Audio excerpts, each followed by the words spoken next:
Hello দেখি পুনর hand gloves unbox হচ্ছে।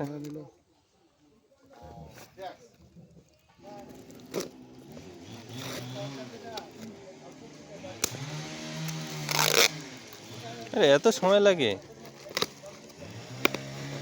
এই তো দেখো কি বেরোচ্ছে। কয়টা হলো? দুটো নিচে আরেকটা আছে। হ্যাঁ দাঁত দিকে এটা দাঁত দিকে খুলিস না এই যে রবারের গুলো আরে মাল রং করে দেবে এখানে ঠিকই আছে।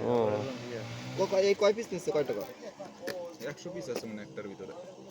প্রচন্ড পাতলা এ তো সার্জিক্যালি সার্জিক্যালি অপারেশন করে প্লাস্টিকের হবে নাকি? আরে খুলিস না এন্ড একটা টান দিয়ে বের হয়ে যাবে। দাঁড়া দাঁড়া এই যে দেখি এই এত পাতলা তো হবে না, মোটা লাগবে তো এখন আরো। আরে একবার ইউজ করে ফেলা যায়। একবার ইউজ অ্যান্ড থ্রো খালি এত লাগে নাকি? তো দাদার তো আগে মোটাগুলো ছিল। ছিল